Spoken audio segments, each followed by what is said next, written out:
भारताचे संविधान जे लाखो लोकांच्या आयुष्यावर परिणाम करते, जे आजही एक महत्वपूर्ण डॉक्युमेंट आहे ज्यावर आपला देश हा चालत असतो। संविधान म्हणजे काय तर देशाचा कारभार व्यवस्थितपणे चालावा यासाठी जे नियम केलेले असतात त्याला संविधान असं म्हणतो। मग भारताचं संविधान निर्माण होण्याची प्रक्रिया ही कशी आहे? ब्रिटिश कालावधीमध्ये भारताच्या संविधान निर्मितीचे कोणकोणते टप्पे आहेत? संविधान सभेच्या निवडणुका नेमक्या कशा झाल्या? या संविधान सभेच्या निवडणुकीमध्ये कोण कोण निवडून आलं ही माहिती याबद्दल आपण या सेशन मध्ये चर्चा करणार आहोत। संविधान सभेची मागणी आणि संविधानाबद्दलची चर्चा ही ब्रिटिश कालावधीपासून आढळते। स्वराज्य हा माझा जन्मसिद्ध हक्क आहे आणि तो मी मिळवणारच असं ठणकावून आपले महाराष्ट्राचे महान नेते लोकमान्य टिळक यांनी स्वराज्याची संकल्पना मांडली होती आणि या स्वराज्याच्या संकल्पनेवर 1895 ला त्यांच्या अनुयायांनी स्वराज्य विधेयक तयार केलं होतं। हे स्वराज्य विधेयक जरी संमत झालं नसेल तरी पण संविधान लिहिण्याची आणि संविधानाची एक प्रक्रिया मात्र सुरू झाली होती। त्यानंतर इसवी सन 1922 मध्ये महात्मा गांधी म्हणतात की भारताचं संविधान भारतीय बनवतील आणि त्यासाठी सुद्धा एक सभा असली पाहिजेत। त्यानंतर काही कालावधीमध्ये असं पाहायला मिळतं की त्याच्या अगोदर मॉन्टेग्यू चेम्सफोर्ड सुधारणा कायदा 1919 येतो आणि त्या कायद्यामध्ये एक तरतूद असते की 10 वर्षाने कायद्याचं परीक्षण करण्यासाठी एक आयोग आला पाहिजेत आणि इसवी सन 1927 मध्ये तसा आयोग येतो, तो म्हणजे सायमन कमिशन। सायमन कमिशन मध्ये सर्व हे ब्रिटिश असतात, भारतीय त्याला विरोध करतात, पण सायमन कमिशन भारतामध्ये घटनात्मक सुधारणा देण्यासाठी आलेलं असतं। याला विरोध होतो, ब्रिटिश चिडतात, आपल्याला चॅलेंज करतात आणि संविधान बनवण्याचं आपल्याला सुचवतात। ते चॅलेंज आपण स्वीकारतो आणि पंडित मोतीलाल नेहरू यांच्या अध्यक्षतेखाली एक सर्वपक्षीय समिती स्थापन केली जाते आणि या सर्वपक्षीय समितीच्या चर्चेमधून इसवी सन 1928 मध्ये नेहरू अहवाल तयार केला जात असतो आणि हा नेहरू अहवाल म्हणजेच स्वातंत्र्यापूर्वी संविधान लिहिण्याचा भारतीयांचा पहिला प्रयत्न होय। त्याच्या अगोदरच 1925 ला ॲनी बेझंट यांच्या नेतृत्वाखाली कॉमनवेल्थ ऑफ इंडिया बिल हे तयार केलं गेलेलं होतं। तोही एक संविधान निर्मितीचा टप्पा म्हणून असं पाहता येत असतो। त्यानंतर 1934 ला साम्यवादी विचाराचे नेते मानवेंद्र नाथ रॉय यांनी प्रथमतः संविधान सभेची संकल्पना मांडली होती आणि त्यांनी ब्रिटिशांसमोर संविधान सभेची मागणी केली होती। त्याच वर्षी इसवी सन 1934 मध्येच बिहार मधील पाटणा येथे काँग्रेसचं अधिवेशन भरतं आणि या अधिवेशनामध्ये काँग्रेस सुद्धा औपचारिकरित्या संविधान सभेची मागणी करते। इसवी सन 1939 मध्ये महात्मा गांधी हरिजन मध्ये एक आर्टिकल लिहितात द ओनली वे आणि त्यामध्ये सुद्धा ते संविधान सभेची मागणी करतात। त्याच वर्षी 1939 ला सी राजगोपालाचारी सुद्धा संविधान सभेची मागणी करतात। त्याच्या अगोदर 1938च्या कालावधीमध्ये पंडित जवाहरलाल नेहरू जे आहेत यांचाही संविधान सभेबद्दलचा एक विचार असतो, ते म्हणजे भारताचं संविधान जे आहे हे प्रौढ सार्वमतावर निवडून गेलेल्या संविधान सभेने हे बनवलं पाहिजेत।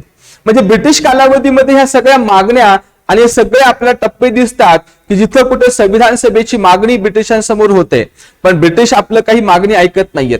पण इसवी सन 1939 मध्ये दुसरं जागतिक महायुद्ध सुरू होतं आणि ब्रिटिश अडचणीमध्ये सापडतात।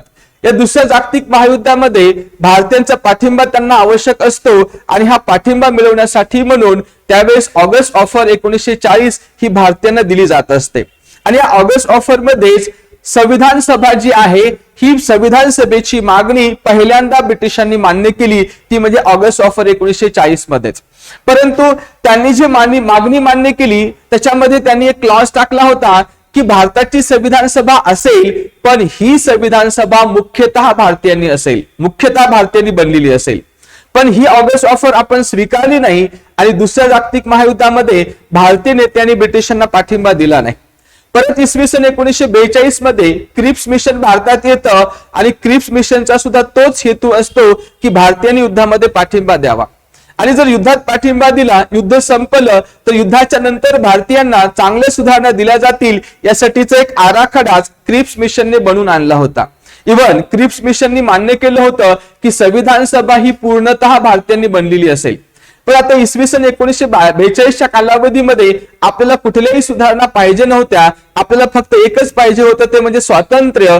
आणि म्हणून काँग्रेस आणि मुस्लिम लीग सुद्धा या दोन्ही पक्षांनी क्रिप्स मिशन जे आहे क्रिप्स मिशनचा प्रस्ताव नाकारला आणि क्रिप्स मिशन अपयशी ठरलं, अयशस्वी झालं. त्यानंतर परिस्थिती बदलत गेली, आंतरराष्ट्रीय परिस्थिती बदलत गेली. दुसरं जागतिक महायुद्ध संपलेलं होतं, त्याच्यामध्ये दोस्त राष्ट्र जिंकलेले होते आणि इंग्लंडवर आता दबाव वाढला होता की आता भारताला कुठेतरी स्वातंत्र्य दिलं पाहिजे. भारतामध्ये सुद्धा परिस्थिती चिघळली होती आणि समाजातले तसेच लष्कर आणि पोलिसातले सगळे घटक ब्रिटिशांच्या विरोधात गेले होते आणि ब्रिटिशांनाही या ठिकाणी फार दिवस सत्ता टिकवणं हे अवघड झालं होतं. आणि मग याच परिस्थितीमध्ये भारतामध्ये इसवी सन 1946 मध्ये कॅबिनेट मिशन आलेलं. यामध्ये 3 सदस्य होते, sir Stafford Cripps, Pethick Lawrence आणि एव्ही अलेक्झांडर. आणि या कॅबिनेट मिशनने भारतीय संविधान सभेच्या निवडणुकीची योजना बनवली आणि याच संविधान सभेच्या निवडणुकीच्या योजनेवर आपल्या देशामधल्या संविधान सभेच्या निवडणुका झाल्या. मग ही कॅबिनेट मिशनची योजना काय होती? या कॅबिनेट मिशनच्या योजनेमध्ये सांगितलेलं होतं की संविधान सभेमध्ये एकूण सदस्य 389 असली पाहिजेत आणि त्यापैकी 296 जागा ह्या प्रांतांना दिल्या गेल्या पाहिजेत. 93 जागा मात्र संस्थानिकांना दिल्या गेल्या पाहिजेत. 296 जागा ज्या प्रांतांना दिल्या जाणार त्याची विभागणी 2 प्रकारच्या प्रांतामध्ये करायची होती. जे 11 प्रांत ज्याच्यावर गव्हर्नरांचं राज्य होतं त्यांना 292 जागा, तर कमिशनरांचे प्रांत 4 होते तर त्यांना 4 जागा, अशी त्याची विभागणी. आणि त्यावेळेसचे जे काही संस्थानिक होते त्यांना मात्र 93 जागा दिल्या गेलेल्या होत्या, अशी ही योजना होती. या योजनेमध्ये असंही ठरवलं गेलं की प्रांतासाठी निवडणुका असतील आणि संस्थानिकांसाठी नेमणुका असतील. मग इथे प्रांतासाठी निवडणुका ह्या 296 जागांसाठी होणार होत्या आणि त्या 296 जागांची परत विभागणी ही 3 गटामध्ये केली होती. 213 जागा सर्वसाधारण गटासाठी दिल्या होत्या, शिखांना 4 जागा दिल्या होत्या, तर मुस्लिमांना 79 जागा दिल्या होत्या. ह्या विभागणी केली गेली आणि यामध्ये विशेष प्रतिनिधित्व हे शिखांना दिलं गेलेलं होतं.